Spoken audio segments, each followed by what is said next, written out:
Alors, mesdames et messieurs, Québécoises et Québécois, bonjour à tous. J'aimerais vous souhaiter la bienvenue dans le parc de la promenade Belle-Rive, ici dans ma belle circonscription de Camille-Lorrain, le même endroit où j'ai lancé la campagne électorale du Parti québécois en 2022. Avant toute chose, j'aimerais saluer ma merveilleuse femme et mes enfants qui, exactement comme il y a 4 ans, sauf qu'Henri n'était pas là, il n'existait pas à l'époque, mais exactement comme il y a 4 ans, était à mes côtés lors du lancement, même chose 4 ans plus tard. Je veux évidemment saluer la merveilleuse équipe, je ne pensais pas que vous seriez si nombreuses. Vous n'avez pas...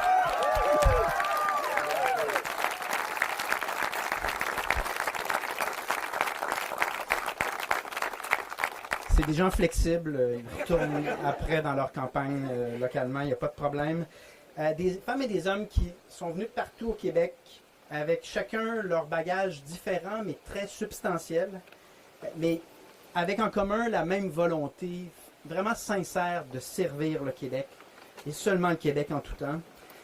Je veux saluer les gens de l'Est de Montréal, je vois des passants, des gens qui m'envoient la main, parce que j'ai eu le privilège de travailler pour vous pendant 4 ans. Pour moi, c'est une fierté de me resoumettre à votre jugement 4 ans plus tard. Et il y a 4 ans, justement, j'étais ici, puis je vous disais qu'un jour, je rendrais justice à l'Est de Montréal. Un jour, je vous avais dit qu'on renverserait la dynamique de sous-investissement pour l'Est de Montréal par rapport au reste de l'île et de la région. Et nous voici donc 4 ans plus tard, à une époque, rappelons qu'à l'époque, la mission semblait peu probable. Il y avait quelques courageux qui étaient là. Mais là, aujourd'hui, je suis devant vous avec exactement la même mission. À l'époque, les sondages prédisaient que le Parti québécois remporterait une seule circonscription, celle de Pascal Bérubé dans Matane-Matapédia, et que donc le Parti québécois disparaîtrait. Je vous avais dit à ce moment-là, ici même, que nous serions l'équipe Cendrillon du tournoi. Tout le monde avait ri. Mais j'ai gardé ça en mémoire pendant 4 ans et j'ai passé 4 ans à bâtir l'équipe la plus solide, la plus fiable possible. Elle est ici devant vous parce que je voulais et je veux toujours donner suite à mes engagements.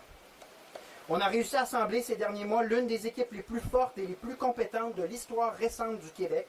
Des gens droits, des gens solides qui ont fait le choix de mettre leur carrière prolifique sur pause pour venir contribuer à un changement de cap et à un avenir meilleur. Dans cette élection, le Parti québécois, en plus de la démonstration qu'on a la meilleure équipe, a un défi supplémentaire. Non seulement il doit démontrer qu'on a l'équipe la plus solide et qu'on va offrir le vent de changement nécessaire au Québec, mais le Parti québécois doit également démontrer qu'il a l'équipe économique la plus solide pour faire face au contexte tarifaire vis-à-vis des Américains. Le prochain gouvernement du Québec aura à composer pendant les 3 prochaines années avec les soubresauts de la politique américaine et des décisions souvent imprévisibles venant du Sud. Ce sera l'un des grands enjeux auquel devra faire l'équipe que vous choisirez le 5 octobre prochain. Regardez l'équipe qu'on a, regardez la qualité de la réflexion sur chaque point au niveau économique. Et j'aimerais rappeler que lorsqu'il y a des vents de face, le rôle d'un premier ministre n'est pas d'amplifier l'anxiété ou d'augmenter le sentiment d'incertitude. Le rôle d'un premier ministre est de demeurer calme et inébranlable en donnant une direction stable et constante et en mettant de l'avant les politiques les plus solides et les plus intelligentes possibles. Et c'est pour ça qu'on vous a présenté la meilleure équipe économique possible au Québec en ce moment. Le 6 octobre prochain, on sera là pour vous avec toute la compétence et la préparation requise. Voilà.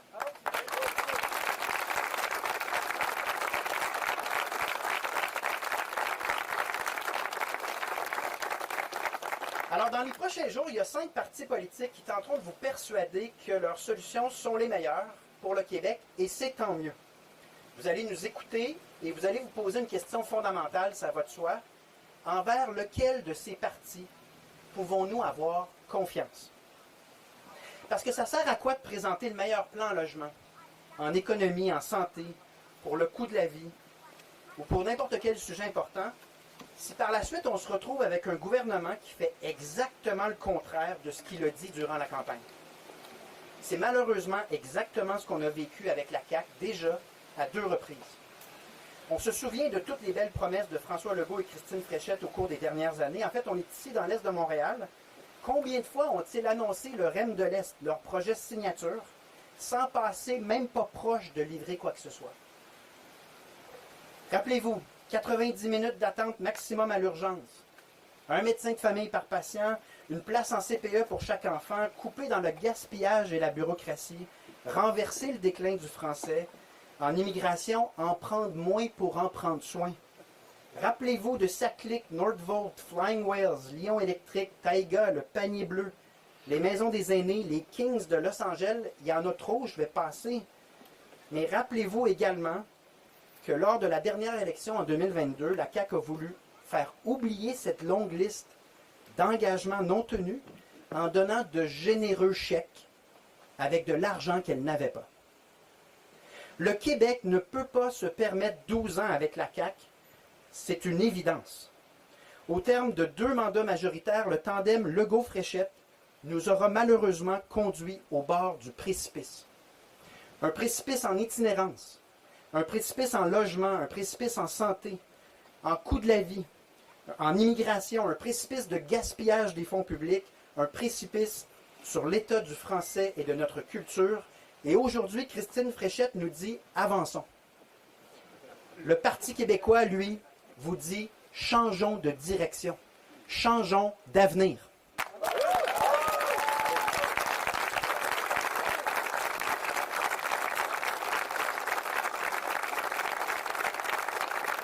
Parce que la CAQ aura déçu beaucoup de Québécois. Mais le pire legs de Christine Fréchette et de François Legault, c'est d'avoir miné la confiance du Québec en lui-même, miné la confiance en notre capacité à faire face à nos défis collectifs. On doute maintenant qu'un gouvernement peut travailler avec constance et fiabilité. On ne lui fait plus confiance pour remplir nos missions essentielles comme soigner notre monde, éduquer nos enfants, protéger notre monde. Pourquoi les citoyens accepteraient-ils de payer des impôts très élevés si les services publics auxquels ils ont droit ne sont pas au rendez-vous? Et pire, si on gaspille leur argent dans des subventions à des multinationales étrangères, des scandales comme Saclic ou toutes sortes de nouvelles structures bureaucratiques.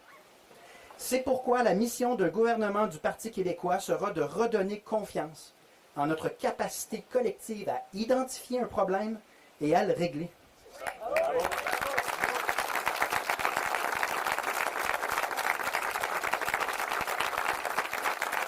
La campagne du Parti québécois sera donc une campagne fondée sur la confiance. Dans le contexte économique actuel, notre priorité sera d'abord de gouverner avec compétence, protéger notre économie et remettre le Québec sur les rails.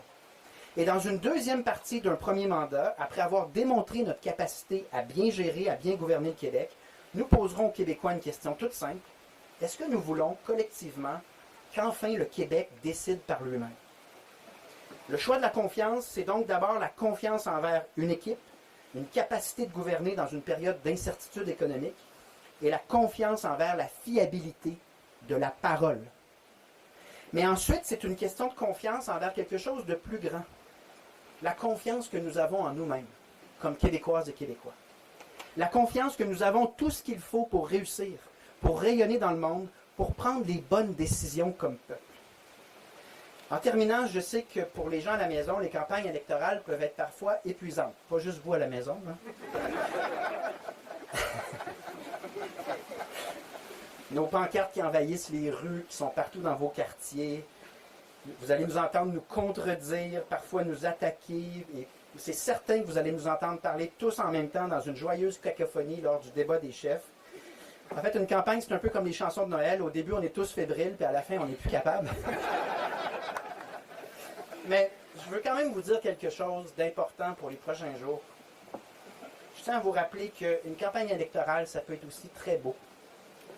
C'est important de s'y investir, tous et chacun, parce que tous les 4 ans, on a une occasion très rare de peser sur le piton pause, là, puis de regarder autour de nous, puis se poser la question tout simplement, on est rendu où au Québec? Puis dans quelle direction on aimerait aller?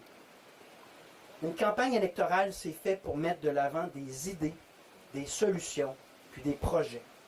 Puis si vous voulez savoir c'est quoi la campagne du Parti québécois, là, bien, je vous le donne tout de suite. On va mener une campagne sur les idées, les solutions et les projets.